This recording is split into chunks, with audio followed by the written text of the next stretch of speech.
देश और दुनिया की तमाम छोटी और बड़ी खबरों के लिए हमारे चैनल को सब्सक्राइब करना न भूलें और बेल का बटन जरूर दबाएं। नमस्कार दोस्तों, स्वागत है आपका देश लाइव में और आपके साथ मैं हूं आशिमा त्यागी। दोस्तों, जरा एक पल के लिए आप सोचिए, मैं चर्चा में आगे बढ़ूं उससे पहले आप सोचिए, एक ऐसा देश जो खुद को दुनिया की सबसे मजबूत सैन्य ताकतों में से एक कहता है, वही आज अंदर से टूट रहा है। गोलियों की आवाज से लेकर मिसाइलों की गूंज तक एक लंबी लड़ाई ने अब जाकर असली निशान दिखाने शुरू किए हैं। ये लड़ाई सिर्फ जमीन पर नहीं, दिमाग के अंदर भी लड़ी जा रही है। और आज हालात ये हैं कि इजराइल एक मेंटल हेल्थ सुनामी से गुजर रहा है। एक ऐसा तूफान जिसमें करीब 20 लाख लोग डूब चुके हैं। यह आंकड़ा सिर्फ एक संख्या नहीं है दोस्तों, एक समाज की सामूहिक थकान, डर और मानसिक बिखराव की एक भयावह तस्वीर है। मैं आज इसी पर चर्चा करूंगी। ये चर्चा में आगे बढ़ूं उससे पहले आप लोगों से हमेशा की तरह अपील, इंसाफ की आवाज को बुलंद करने के लिए और सच्ची पत्रकारिता के लिए हमारा यानी देश लाइव का सहयोग करें। साथ ही डिस्क्रिप्शन में दिए गए लिंक को ओपन कर ज्वाइन बटन दबाकर आप हमसे यानी देश लाइव से सीधा जुड़ सकते हैं। दोस्तों, पिछले 2 सालों की लगातार जंग, अक्टूबर 2023 के बाद का माहौल और हर दिन मौत और खतरे की खबरें, इन सब ने इजराइल के भीतर एक ऐसी खामोश महामारी को जन्म दिया है जो दिखाई नहीं देती लेकिन हर घर को तोड़ रही है। येडियोथ और एरोनॉट की हालिया रिपोर्ट चीख चीख कर बता रही है दोस्तों कि देश में ना तो पर्याप्त थेरेपिस्ट है, ना पर्याप्त व्यवस्था है और ना ही वो क्षमता है जिसकी जरूरत ऐसे बड़े पैमाने की मानसिक संकट को संभालने के लिए होती है। हालात ये हैं कि लोग महीनों तक फिजियोथेरेपिस्ट के इंतजार में लाइन में खड़े रहते हैं और कई लोग बिना इलाज के टूटते जा रहे हैं या जान भी गंवा चुके हैं। अब ऐसे में सबसे बड़ा झटका यह है कि डिप्रेशन और एंजाइटी के केस सिर्फ बढ़े नहीं हैं, उनमें इजाफा नहीं हुआ है। 2013 की तुलना में 2024 में 2 गुना हो चुका है, यानी पिछले 10 सालों में मानसिक तनाव की रफ्तार 2 गुनी। और PTSD यानी कि पोस्ट ट्रॉमेटिक स्ट्रेस डिसऑर्डर की हालत और भी खतरनाक है।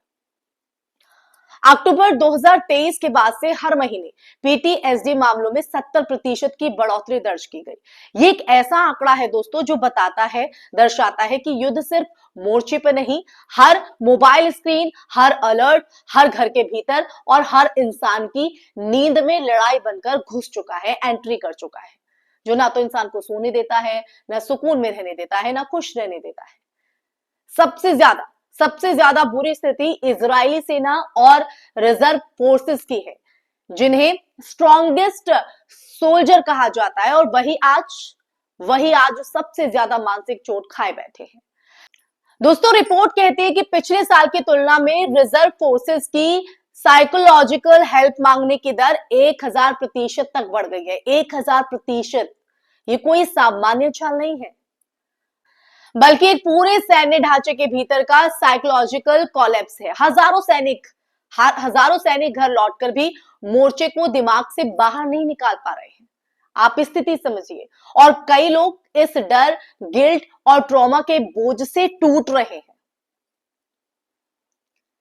युद्ध का एक सच ये भी है दोस्तों कि जिसे दुनिया अक्सर भूल जाती है कि युद्ध किसी भी पक्ष के लिए कभी जीत नहीं देता है।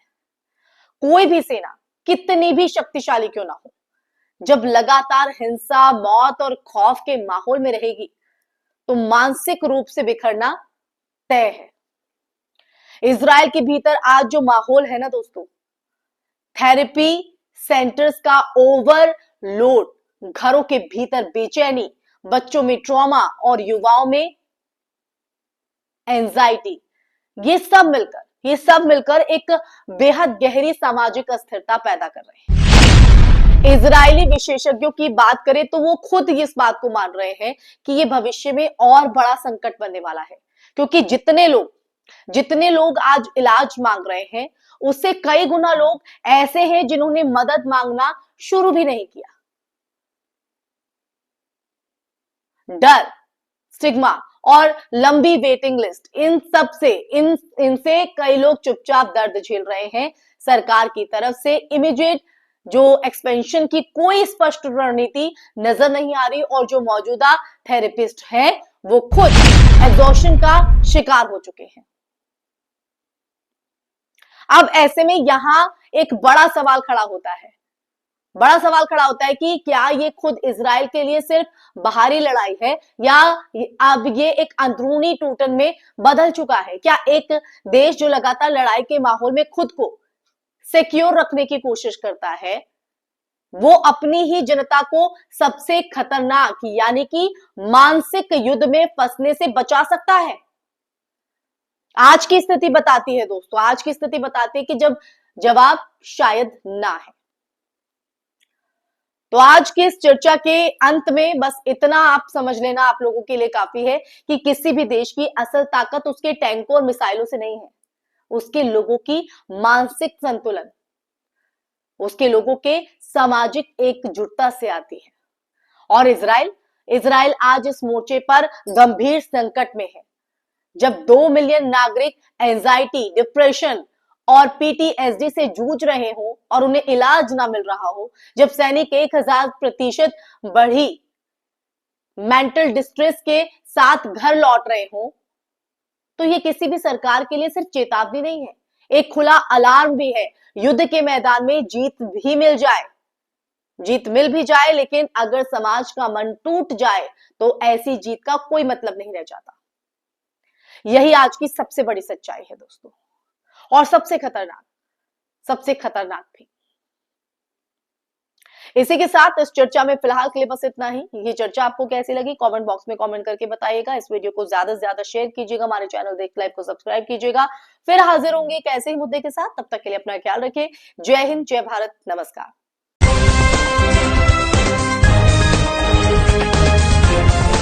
देश और दुनिया की तमाम छोटी और बड़ी खबरों के लिए हमारे चैनल को सब्सक्राइब करना न भूलें और बेल का बटन जरूर दबाएं।